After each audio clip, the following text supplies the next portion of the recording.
अभी हम परमेश्वर के वचन सुनने के लिए तैयार हो जाएंगे। उसके पहले मैं आपसे कुछ बताना चाहती हूँ। सभी लोग अपने पास एक पेन और एक डायरी लिखी रखो और मैं कुछ सवाल पूछूंगी। आप सवाल आप लिख कर रखना, बाद में आपका खुद का आंसर उसमें लिखना, ओके। और कभी बीच में पवित्र आत्मा आपसे बात करेगा तो वो भी बात आप लिख कर रखना, क्योंकि परमेश्वर हमारे बीच में बड़े काम करने वाला है। आमीन, हालेलुया। पिछले फ्राइडे का दिन उपवास प्रार्थना था। तभी हम पवित्र आत्मा के विषय में सीखा था। आज भी हम पवित्र आत्मा के विषय में और कुछ सीखेंगे। पवित्र आत्मा के अभिषेक हमें क्यों चाहिए करके हम देख रहे थे, तो आज भी हम देखेंगे पवित्र आत्मा के अभिषेक के बारे में। और आज के टॉपिक में पवित्र आत्मा के अभिषेक के विभिन्न स्तर। मतलब पवित्र आत्मा के अभिषेक पाना एक दिन का काम नहीं है, सिर्फ एक इमोशनल फीलिंग नहीं है। खाली एक दिन पवित्र आत्मा के अभिषेक पाना है फिर अपने मर्जी से जीना है, ऐसा नहीं है। ये different levels of anointing of Holi spirit. पवित्र आत्मा के अभिषेक के अलग अलग लेवल्स रहते हैं, अलग अलग स्तर रहते हैं। ऐसा डिफरेंट टाइप ऑफ अनॉइंटिंग रहते हैं, लेकिन पवित्र आत्मा एक ही है। याद रखो, पवित्र आत्मा एक ही है और उसके अनॉइंटिंग का तरीका अलग अलग तरीका रहते हैं, ओके। उसके बारे में आज हम सीखेंगे, क्योंकि हम सुबह सभी लोग हम अपना घर पे पानी भरते हैं और पानी घर के बाहर से घर के अंदर हम भरते हैं। वैसे पवित्र आत्मा एक पानी के समान है और उसके अभिषेक भी हम बाहर से अपने जीवन के अंदर भर सकते हैं। और दूसरा, हमारे घर से पानी हम इस्तेमाल करते हैं और किसी को जरूरत पड़ेगा तो हमारे घर से और किसी को हम देते हैं।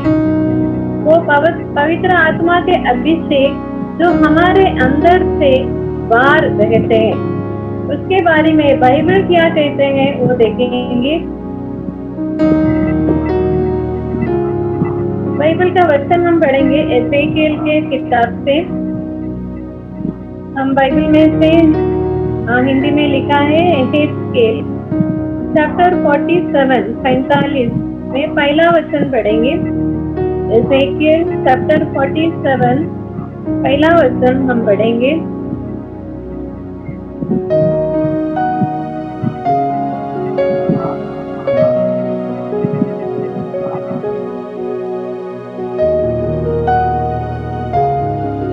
एजेकिएल का पुस्तक 45वां अध्याय में उसका पहला वचन। फिर वह मुझे भवन के द्वार पर लौटा ले गया और भवन की देवड़ी के नीचे से एक सोता निकलकर पूर्व की ओर बह रहा था। भवन का द्वार तो पूर्वमुखी था और सोता भवन की दाहिनी ओर और वेदी की दक्षिणी ओर नीचे से निकलता था।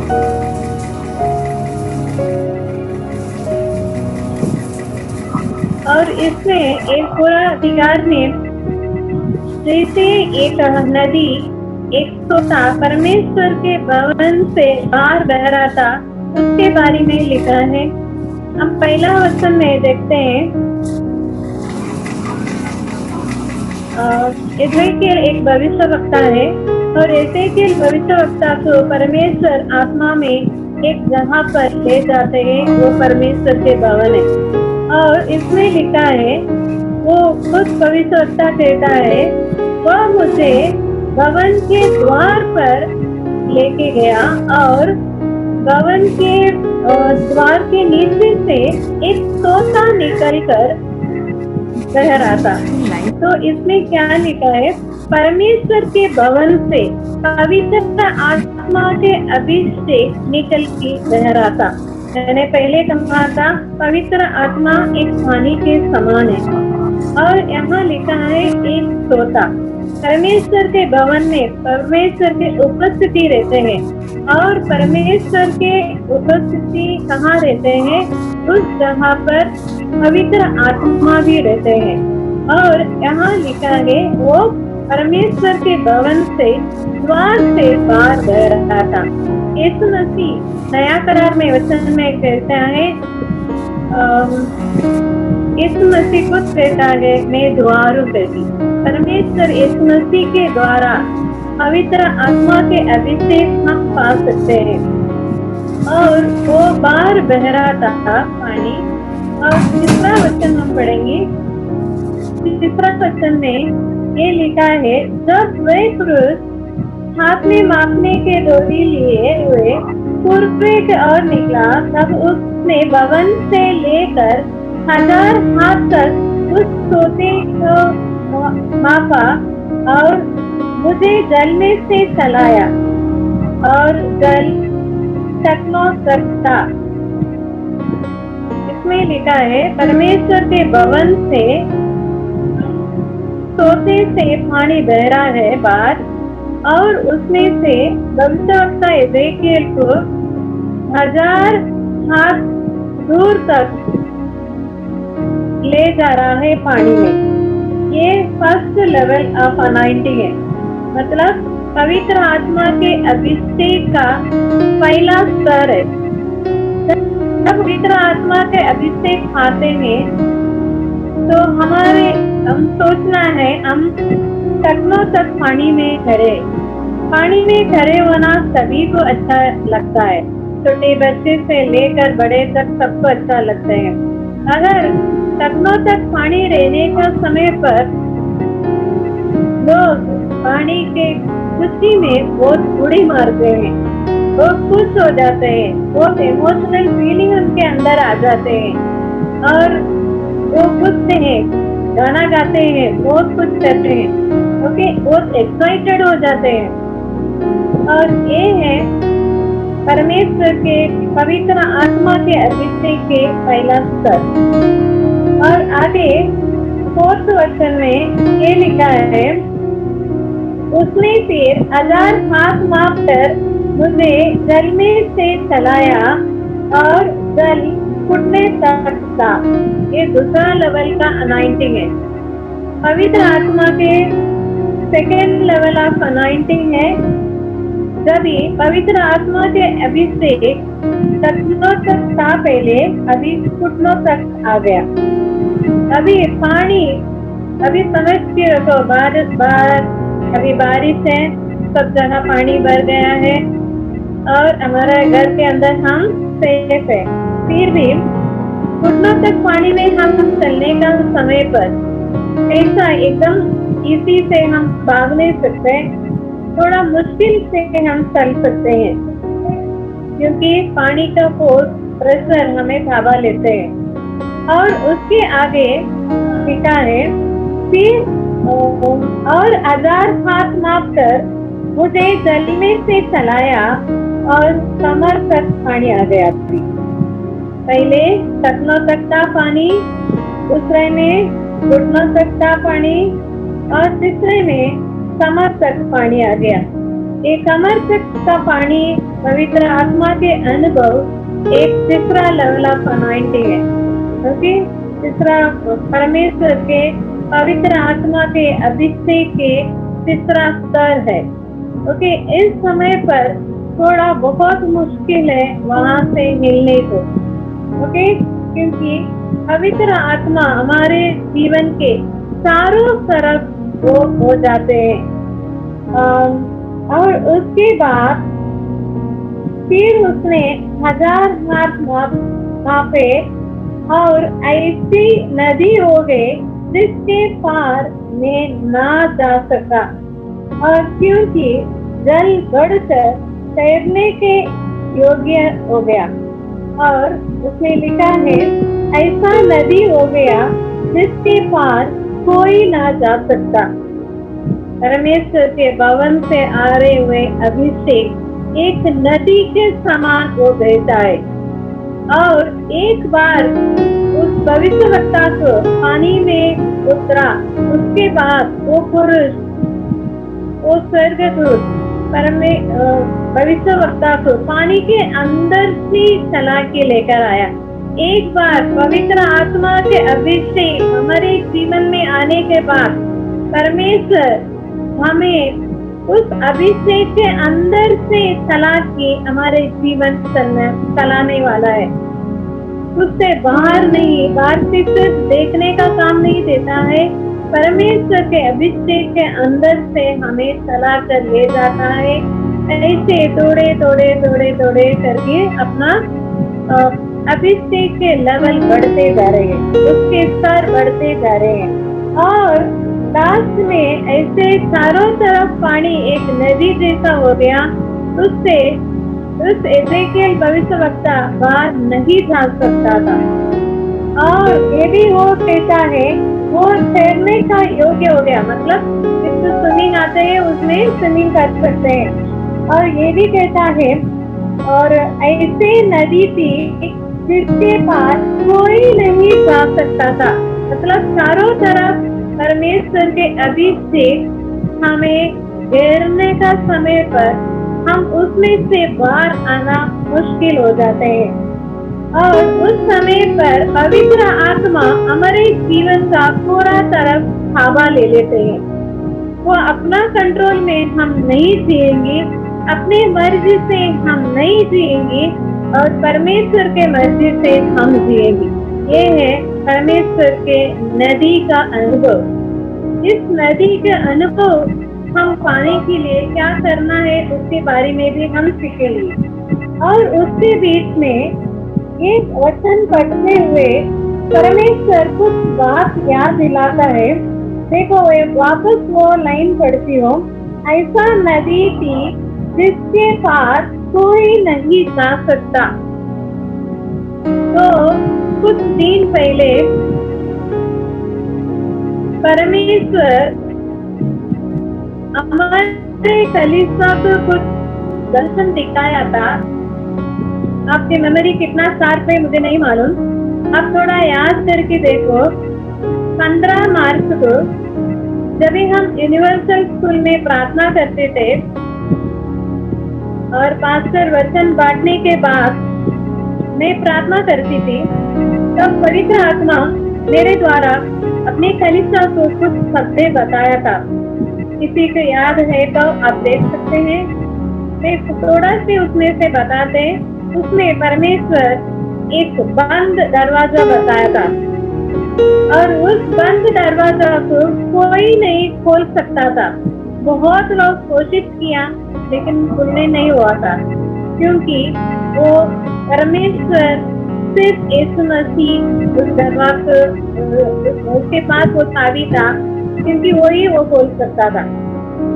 इसीलिए कोई भी ताकत से उसको खोलने नहीं हुआ था।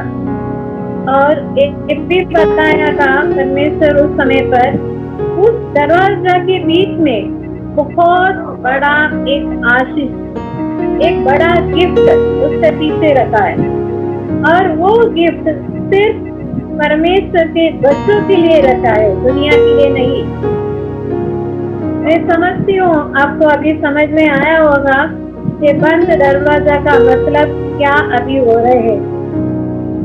और इस दरवाजा का पीछे जो रखा हुआ गिफ्ट, जो रखा हुआ आशीष परमेश्वर के लोगों के लिए, वो हम पाना है। ओके, मैं वापस ये वचन के लास्ट पार्ट बताती हूँ।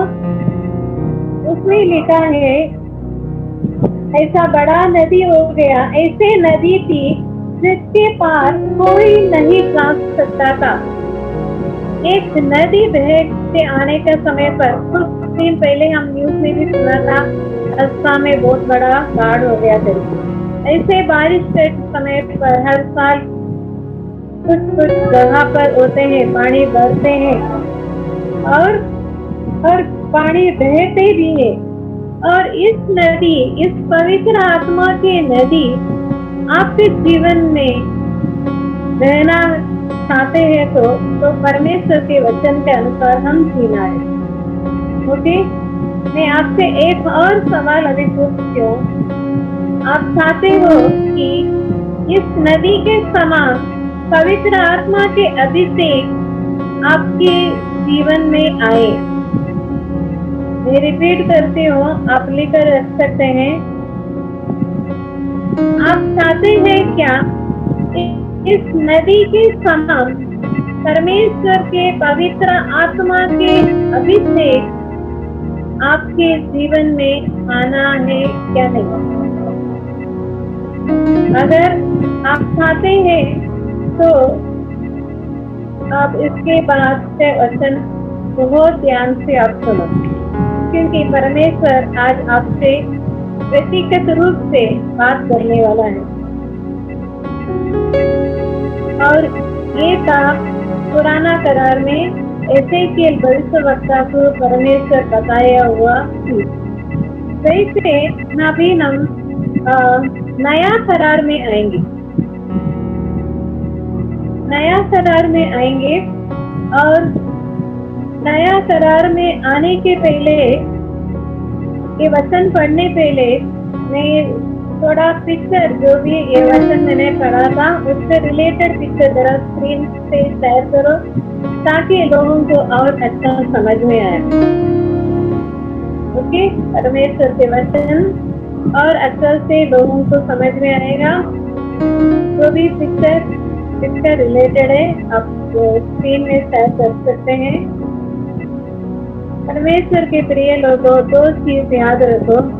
परमेश्वर के पवित्र आत्मा के अभिषेक सिर्फ परमेश्वर के भवन से दोहराए, और परमेश्वर ये अभिषेक दुनिया को नहीं दे रहा है, अपने लोगों को दे रहा है। और परमेश्वर जैसे हम विश्वास करते हैं उनको अलग अलग लेवल में हमें ले जाना चाहता है। देखो, अभी आप देख सकते हो पिक्चर, इसमें एसेकिएल भविष्यवक्ता पानी के अंदर है, वो चल रहा है और पानी उसके घुटनों के ऊपर आ गया और गहराई से उसको पानी भविष्यवक्ता को ले जा रहा है। देखो, समय तो इमेजिन करो, मेरे सामने एक पवित्र आत्मा की नदी बह रहा है और उस नदी के अंदर से परमेश्वर हमें हाथ पकड़ के ले जा रहा है। ये अनुभव आप कर सकते हैं, पवित्र आत्मा के अभिषेक के अनुभव। जैसे एक हमारे चारों तरफ नदी है, पानी है, पवित्र आत्मा की उपस्थिति है, और उस उपस्थिति के बीच में से परमेश्वर हमारे जीवन चला रहा है। कैसा रहेगा? और हम आगे देखेंगे अभी।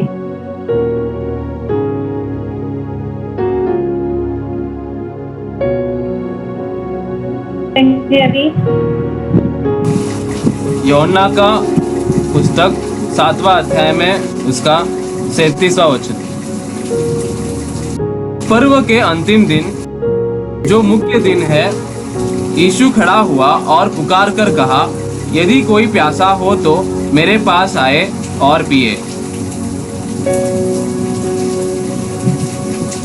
और इस वचन में पहला 37 वचन पढ़ेंगे, उसके बाद आगे हम जाएंगे। इस वचन यीशु मसीह अपने मुंह से कहा था, और यीशु मसीह इस वचन कहते समय पर वो यरूशलेम में था।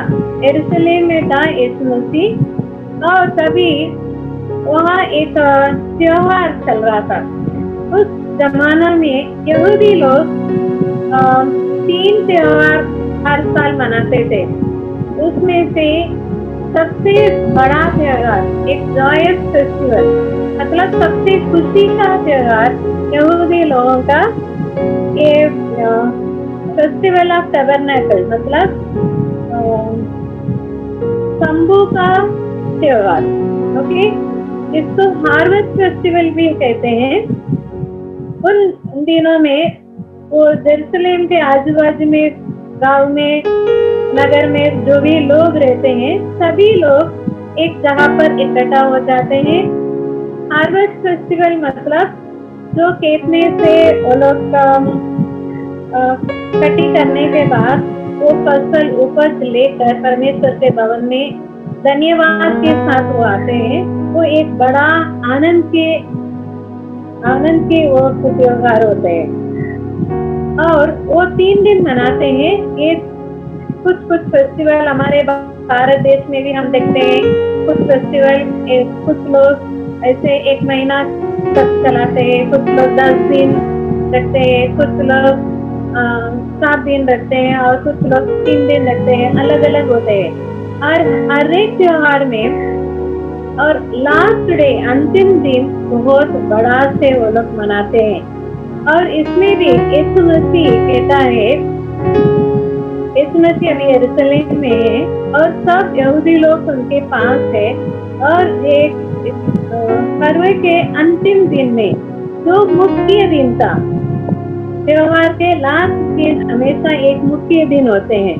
तभी यीशु मसीह उन लोगों के बीच में खड़ा हुआ और पुकार कर कहा, मतलब बहुत जोर से चिल्लाकर कहा, यदि कोई प्यासा हो तो मेरे पास आए और पिए। यीशु मसीह ऐसा कहा है, तो इससे मतलब ये है यीशु मसीह के पास जीवन का जल था, अभी भी है। यीशु मसीह के पास क्या है? जीवन का जल है। और उन दिनों में भी जब यीशु मसीह इस दुनिया में थे, यरूशलेम में था, तभी भी उनके पास जीवन का जल था।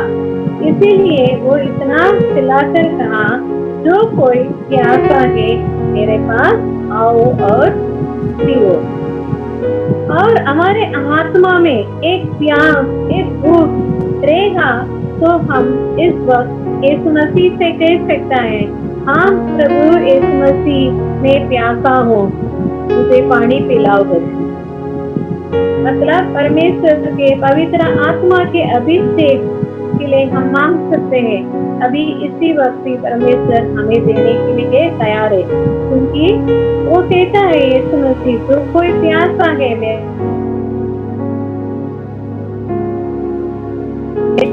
जो मुझ पर विश्वास करेगा, जैसे पवित्र शास्त्र में आया है, उनके हृदय में से जीवन का जल के नदियां, एक नदी नहीं है, बहुत सारे नदियां।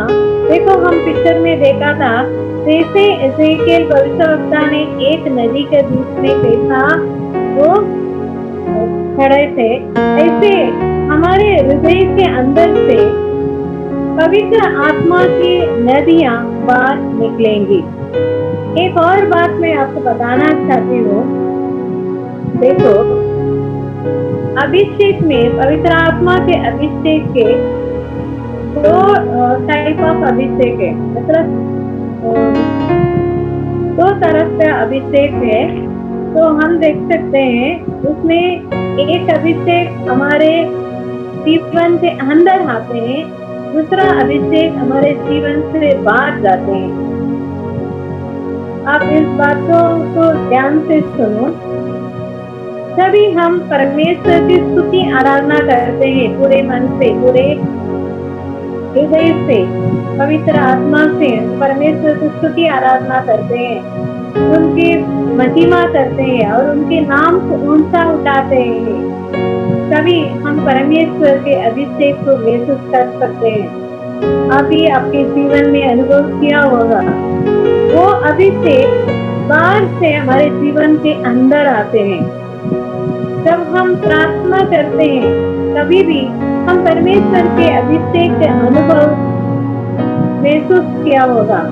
लेकिन जब हम यीशु मसीह के वचन दूसरों को सुनाते हैं, सुसमाचार दूसरों को सुनाते हैं, क्या जो कोई दुख में है, अंधकार में है, उन लोगों के लिए मध्यस्थी प्रार्थना करते हैं, तब उस अभिषेक हमारे जीवन से बाहर बहते हैं।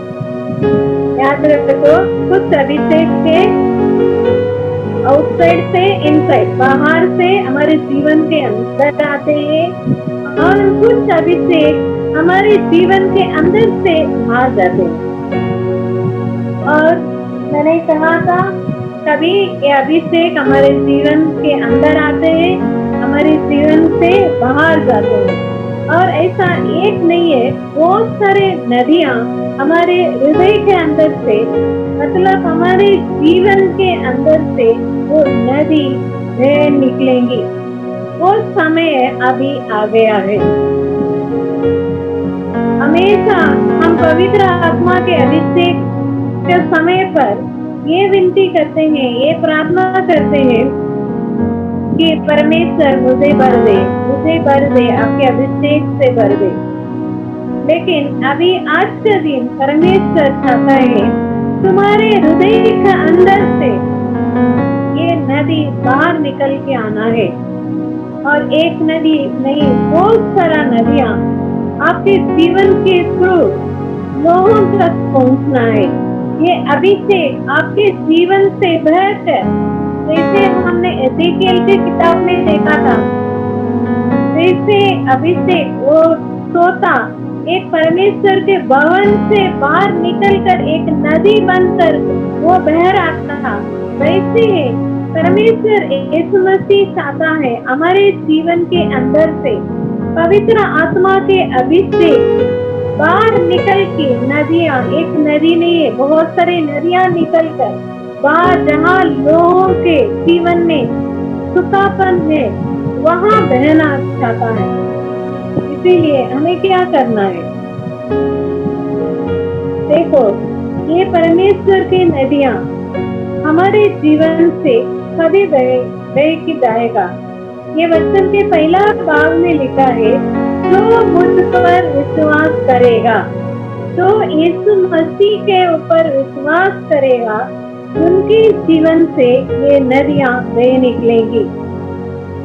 और विश्वास के बारे में हम परमेश्वर के वचन में बहुत सारे जगह पर लिखा है, एक पवित्र आत्मा के अनुभव, एक पवित्र आत्मा के बारे में सीखना और बोलना एक छोटे से विषय नहीं है। पूरा दिन सुबह से रात तक हम इसके बारे में बोल सकते हैं, इसके बारे में सुन सकते हैं, इससे अनुभव कर सकते हैं, क्योंकि ये बड़ा सागर के जैसा है।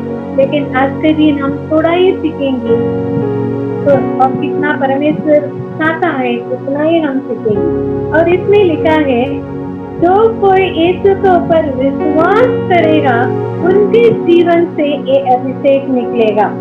तो इसके अभिषेक के स्तर, पवित्र आत्मा के अभिषेक के स्तर कैसा होगा, आपके विश्वास के स्तर कैसा है, उसके हिसाब से अगर आपके विश्वास बड़ा रहेगा तो पवित्र आत्मा के फ्लो, मतलब ये अनॉइंटिंग भी उतना बड़ा रहेगा। अगर आपके विश्वास बहुत थोड़ा रहेगा तो पवित्र आत्मा के अभिषेक भी थोड़ा सी छोटा रहेगा। ओके, तो हमें क्या करना है? यीशु मसीह के ऊपर पूरे तरह से विश्वास करना है। ये विश्वास कैसा आएगा? वचन में ये लिखा है, रोमियो की किताब 10वां अध्याय में 17वां वचन में, विश्वास सुनने से और सुनना मसीह के वचन से होता है। मतलब इसमें से हमें समझ में आएगा, हम कितना ज्यादा परमेश्वर के वचन सुनते हैं और कितना ज्यादा परमेश्वर के वचन पढ़ते हैं और कितना ज्यादा परमेश्वर के वचन को मनन करते हैं और कितना ज्यादा परमेश्वर के वचन को आज्ञा पालन करते हैं, उतना ज्यादा ये नदी, ये परमेश्वर के अभिषेक हमारे हृदय से, हमारे जीवन से बह निकलेगा।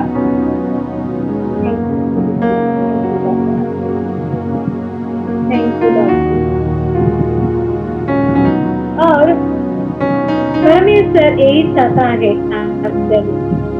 और कुछ वचन हम पढ़ेंगे यूहन्ना की किताब 14 अध्याय में 10वां और 14वां वचन।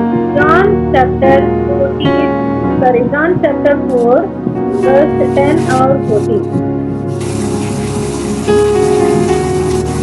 यूहन्ना का पुस्तक चौथा अध्याय में उसका 10वां वचन। यीशु ने उत्तर दिया, यदि तू परमेश्वर के वरदान को जानती और यह भी जानती कि वह कौन है जो तुझसे कहता है मुझे पानी पिला, तो तू उससे मांगती और वह तुझे जीवन का जल देता। ये कहानी भी हम जानते हैं कि एक सामरी स्त्री और यीशु मसीह दोनों का बीच में बात चल रहे हैं। यीशु मसीह सेवकाई करके आने के समय पर एक जगह पर वो थोड़ा देर बैठ गया था। वो एक कुआं के पास, जो याकूब के कुआं था, उनके पास बैठ गया था।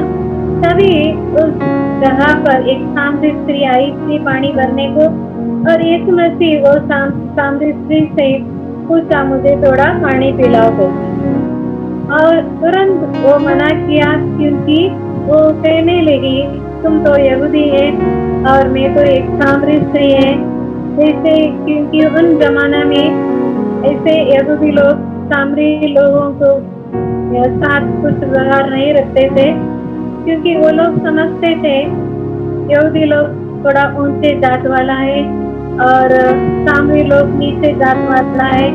उनसे कुछ भी व्यवहार नहीं करते थे, कुछ भी लेना देना नहीं करते थे। लेकिन यीशु मसीह इस दुनिया पे इस सब चीजों को तोड़ने के लिए आया था। वो यहूदी कुल में पैदा होने के बाद भी, वो जानते हुए भी एक सामरी स्त्री के जीवन में क्या हो रहा है करके उनसे पानी मांगा।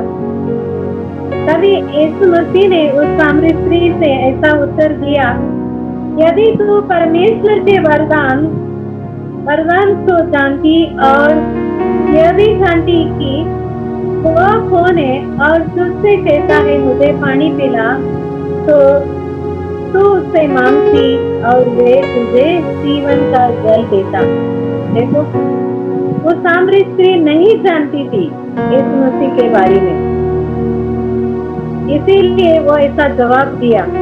लेकिन यीशु मसीह जो यीशु मसीह के नहीं जानते हैं, उनको भी जीवन का जल देने के लिए वो तैयार हो गया। और भी वो लोग बातचीत किया, क्योंकि यीशु मसीह के पास जीवन का जल था। यीशु मसीह पहले पूछा था सामरी स्त्री से, अगर तुम जानती थी कौन तुमसे पानी मांग रहा है, तुम उससे वापस यीशु मसीह से मांगती थी, मुझे जीवन का जल दो। अभी भी इस दुनिया में बहुत सारे लोग हैं, वो लोग नहीं जानते हैं यीशु मसीह कौन है, और यीशु मसीह के पास जीवन का जल है, वो भी नहीं जानते हैं। इसीलिए बहुत सारे लोग ऐसा यहाँ वहाँ भटकते रहते हैं। लेकिन यीशु मसीह के पास आएगा तो उनको जीवन के जल मिल जाएगा। और बाद में दोनों बातचीत करते हैं। और 14 वचन भी पढ़ो।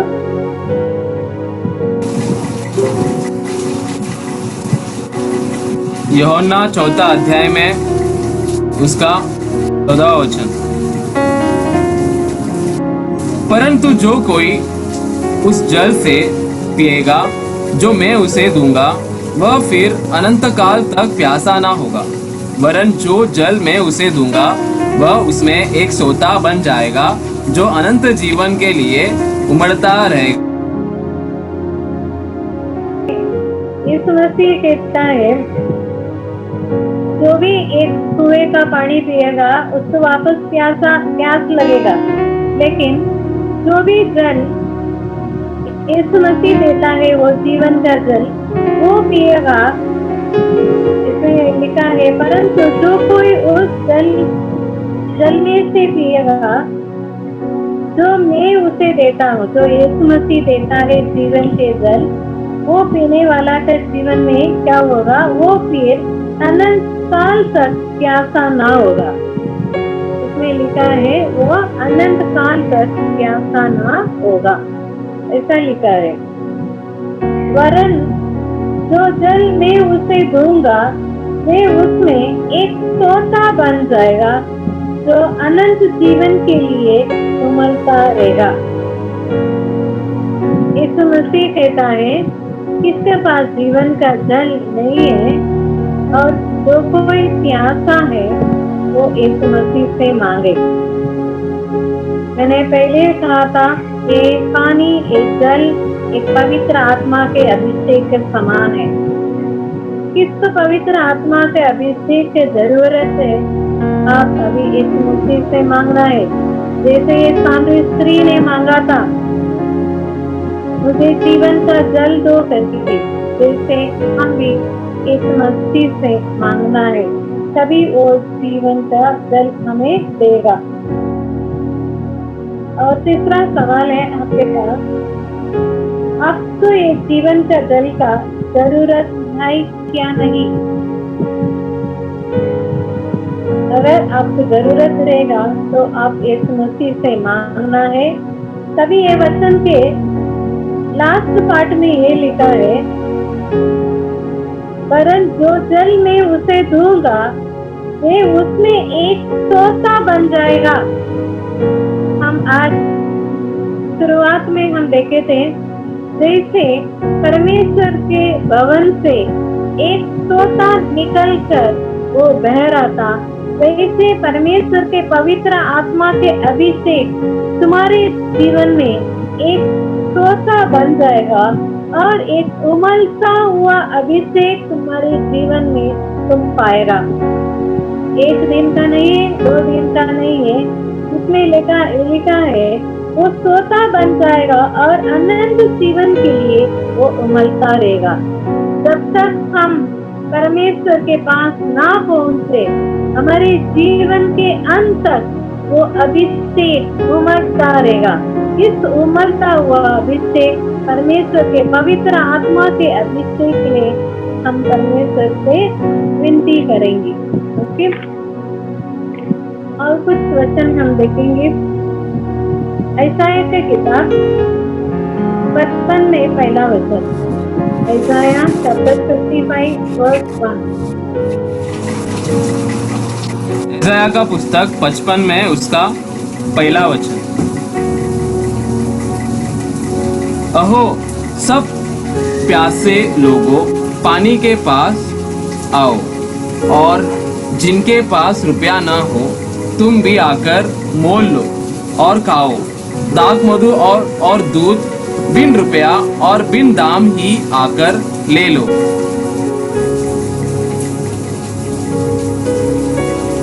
इस वचन में परमेश्वर कहता है जो प्यासे लोगों पानी के पास आओ। ये परमेश्वर से पवित्र आत्मा के अभिषेक पाने के लिए जिसके पास प्यास है, वो प्यासे लोग यीशु मसीह के पास अभी इसी वक्त उनके अभिषेक के लिए मांगना है। पानी के पास आओ। पानी किसके पास है? यीशु मसीह के पास। पवित्र आत्मा के अभिषेक यीशु मसीह देने वाला है। पानी के पास आओ और जिनके पास रुपया ना हो तुम भी आकर मोल ले और खाओ, और दाख मधु और दूध बिन रुपये और बिना दाम की आकर ले लो। आजकल कुछ भी फ्री में मिलेगा तो सभी लोग वहां दौड़ते हैं। अभी इस लॉकडाउन के समय पर भी बहुत सारे लोग फ्री में मुफ्त में खाना बांटे थे और कुछ लोग रेशन भी बांटे थे और कुछ लोग कुछ अलग अलग चीजें देते थे फ्री में, तो लोगों को उसमें फायदा हुआ। ऐसा है, परमेश्वर अभी कहता है यहाँ फ्री में क्या क्या मिलते हैं? परमेश्वर के जीवन के जल मिलते हैं, क्योंकि वो इस जमाना में बहुत सारा ऑर्गेनाइजेशन संस्था है, वो लोग लोगों को मदद करने के लिए, उनके भूख और प्यास मिटाने के लिए उन्होंने ऐसा मदद किया, फ्री रेशन सब कुछ दिया। और जो यीशु मसीह देता है वो फ्री रेशन के चावल जैसा गेहूं जैसा नहीं रहेगा, एकदम बेस्ट क्वालिटी, बहुत अच्छी चीज परमेश्वर देता है। एक उत्तम चीज देता है। और इसमें ये भी लिखा है दाखमधु और दूध 3 रुपया आप आकर ले सकते हैं।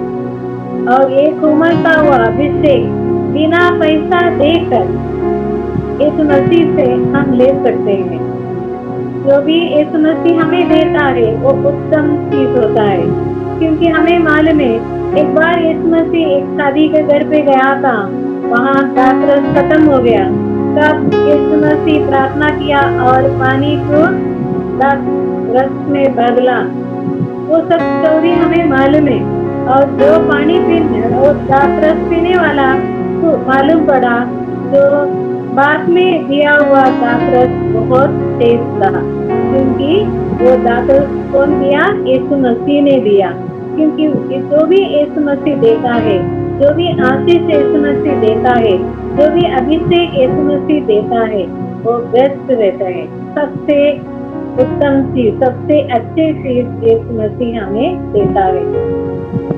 और एक क्वेश्चन पढ़ेंगे एसाई की किताब 44 में 44 में 3 वचन। इसमें लिखा है, क्योंकि मैं प्यासी भूमि पर जल और सूखी भूमि पर तराई बहाऊंगा। मैं तेरे वंश पर और अपने आत्मा और तेरी संतान पर अपने अभिषेक डालूंगा। एसाया 44 में 3 वचन में ये लिखा है, परमेश्वर प्यासा भूमि पर जल और सूखी भूमि पर तराई बहाऊंगा। मतलब बहुत सारा अभिषेक सूखे भूमि पर परमेश्वर देने वाला है। अगर किसी का जीवन में अभी सूखापन है, मतलब आपके जो भी था सब कुछ खत्म हो गया, पैसा खत्म हो गया, रेशन खत्म हो गया, आपके पास कुछ भी ना, ऐसे एक सूखापन है आपके जीवन में, फिर भी परमेश्वर कहता है मैं तुम्हें भी आशीष करेगा, तुम्हारे संतान को भी आशीष करेगा। इस बातों पर आप विश्वास करो और ये लेकर रखो, ये आपके जीवन में पूरी होने वाला है। क्योंकि वचन में लिखा है, मैं तेरे वंश पर अपने आत्मा और तेरे संतान पर अपने अभिषेक डालूंगा। ये परमेश्वर से एक प्रॉमिस, एक वादा है हमारे लिए। आज के दिन परमेश्वर देता है, जैसे अब्राहम को परमेश्वर ने वादा दिया था, तुम्हारे संतान को आकाश के तारे जैसे मैं बड़ा करूंगा। तब अब्राहम के पास एक भी संतान नहीं था। वैसे आज तुम्हारे पास जो कुछ नहीं है वो परमेश्वर आपके जीवन में देने वाला है। वो भी थोड़ा से नहीं है, बहुत बहुत सारा है। अभिषेक, उमड़ता हुआ अभिषेक और एक गड़ा बेदारी आपके द्वारा इस दुनिया में जाने वाला है। परमेश्वर अपने हाथों से आपके जीवन को इस्तेमाल करना चाहता है। एक नदी, एक पवित्र आत्मा की नदी आपके जीवन के द्वारा बह जाएगा। ये परमेश्वर के वचन है। और इसीलिए परमेश्वर बहुत सारे वचन में जब आशीष देता है अपने लोगों को, उनके संतान को भी आशीष देते हैं। और हम फ्राइडे का दिन भी ये सुना था, जब पवित्र आत्मा परमेश्वर तुम्हारे बेटा और बेटे के ऊपर उंडेल होगा, तभी वो कैसे भविष्यवाणी करेगा करके ये वादा जल्दी पूरी होने वाला है। परमेश्वर हमें और अपने संतान को आशीष करने वाला है। ये मत सोचो मेरे पास संतान नहीं है। जो वादा अब्राहम को दिया है वो वादा परमेश्वर आज तुम्हें देता है। परमेश्वर तुम्हें संतान भी देगा और वो संतान को आशीष भी करेगा।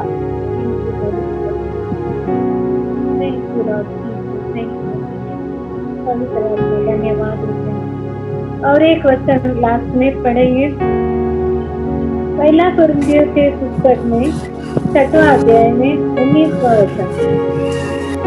पहला कुरिन्थियों 6 अध्याय में उसका 19वां वचन। क्या तुम नहीं जानते कि तुम्हारी देह पवित्र आत्मा का मंदिर है जो तुम में बसा हुआ है और तुम्हें परमेश्वर की ओर से मिला है और तुम अपने नहीं हो। इस वचन में लिखा है, क्या तुम नहीं जानते कि तुम्हारे देश पवित्र आत्मा के मंदिर है? हमारे देश परमेश्वर के मंदिर है, पवित्र आत्मा के मंदिर है। और जो तुम में बसा हुआ है, मतलब जो हमारे जीवन में है, वो पवित्र आत्मा है और यीशु मसीह है। और परमेश्वर की ओर से हमें मिला है इस पवित्र आत्मा के अभिषेक, और तुम अपने नहीं हो। मतलब ये बात हम जो पहले अभिषेक के साथ अभी हम कनेक्ट कर सकते हैं।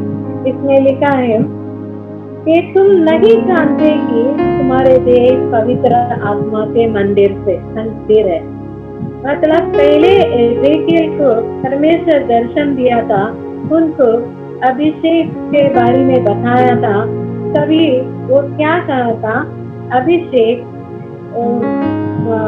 वो सोता मंदिर से बाहर बह रहा था। ऐसा आज परमेश्वर बताते हैं, अभी तुम्हारे देह परमेश्वर के पवित्र आत्मा के मंदिर। देखो ये पिक्चर अभी आप देख सकते हो, परमेश्वर के मंदिर से पानी बाहर बह रहा है। कैसा है? तो ये वचन में पहला कोरिन्थियन 6:19 का वचन में क्या लिखा है, अगर तुम्हारे देह पवित्र आत्मा के मंदिर है। इस पिक्चर में आप कैसा देखते हो, पवित्र आत्मा के मंदिर से जैसे पानी बाहर निकल के बह रहा है, वैसे तुम्हारे शरीर से, तुम्हारे जीवन से पवित्र आत्मा के अभिषेक बाहर निकल के बहने का समय आ गया है। और ये अभिषेक और कहाँ से भी नहीं मिलेगा, सिर्फ यीशु मसीह हमें देता है, और ये जल्दी पूरी होने वाला है।